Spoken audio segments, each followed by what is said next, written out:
Kathy Childs Morrison here, just to share a little technique with you. It's the Crackle Finish technique. Just for you, Holly, and anyone else who wants to know how I create my Crackle Finish. This was the box that prompted the question and request. So I thought I would show you that. So what I did was I went ahead and I applied some gesso. And I let it dry, and I just wanted to show you that it's gessoed back and front and inside and so forth. I'm just going to show you on one side how I do this, and then I'll turn the camera off and come back when it's finished. So, and just go ahead and paint. Anyway, you can see I'm putting a fairly good coat of paint on top of that gesso coat, even and the inside. Then I'll come back to show you how once it's dry, to show you how I do the Crackle Finish. It has to be completely dry. There's no sense in trying before it's completely dry. It will not work. Again.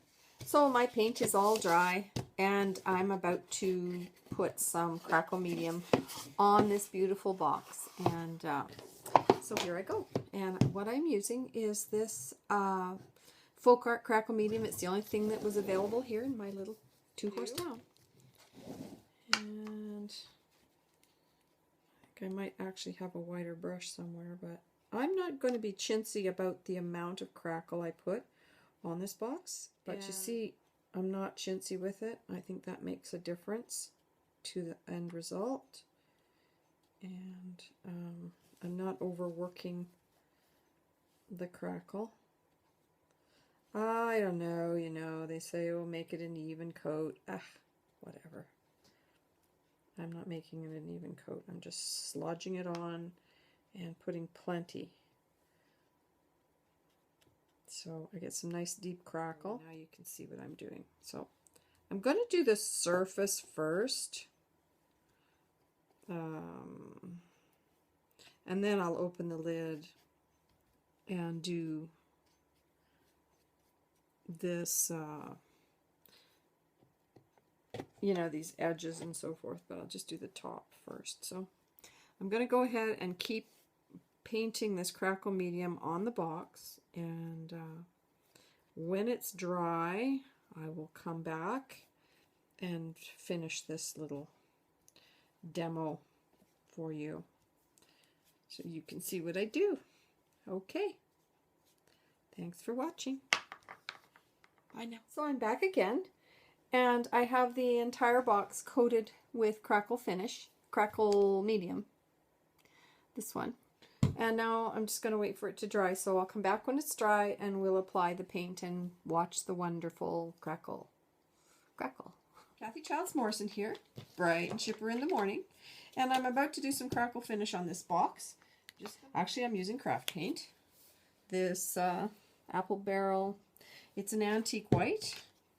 And I'm going to mix in some just plain acrylic white because I find the antique white is just a bit heavy. And I have some light antique white, but I really have a lot of this, a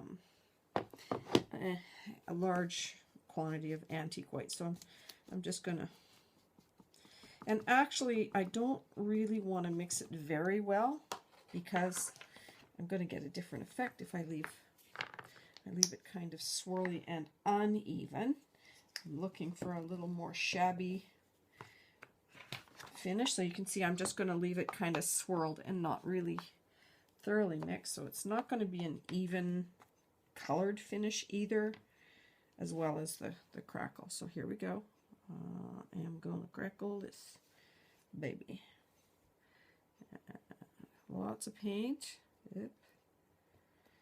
And I'm not going to go over it even though it looks thick. And when I come to a place where I've kind of run out of paint, I'm just going to continue from there. I'm not going to go back and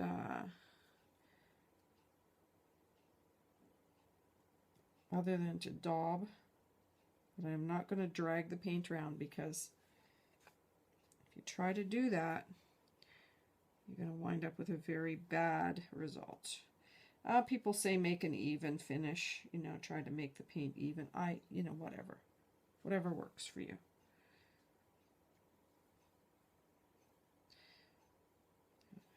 Really careful not to. And I want a little more paint, a little more thickness in right here. So I'm just going to add some more paint. Can you see the crackling starting? It is beginning. The magic is beginning. Okay. I'm going to go up, and I really want to have a thickness of paint here. So, and you know what I don't want to do is go. See how I'm just avoiding restroking. I'm being very careful not to do that, because what you'll do is it's almost like when you apply the paint to the top, it just reactivates the liquid. I don't know, it makes the paint move around anyway. And so if you stroke over top of it, it'll just drag the paint and the crackle, and they mix together, and you wind up with no crackle. So that's why I'm doing what I'm doing. Okay, so you can see the crackling happening, I hope. I missed a spot up in here, so I'm just there. You see how I daubed it on? I've got some funny lighting going on in here this morning. I'm sorry about that. That's just the camera. The tripod for the camera is in the path of light, so unfortunately I get the shadow from it. I will move the camera around to the opposite side right away. Oop. And no, I guess that won't work either. Okay, I'm just going to leave you where you are and let you just watch the magic. See, it's still crackling. How beautiful that is. Takes a while for the thick areas of paint to dry and crackle through. Don't really want to disturb those, so I think what I'll do is I will go away for a little bit and let this dry on its own and come back and we can talk again. You can see how the top is coming. It's drying a little bit. And the areas where it was really thick, it's crackling through. It's about patience. Don't go in there and try and squidge it across. You'll just drag the crackle that you've already got happening.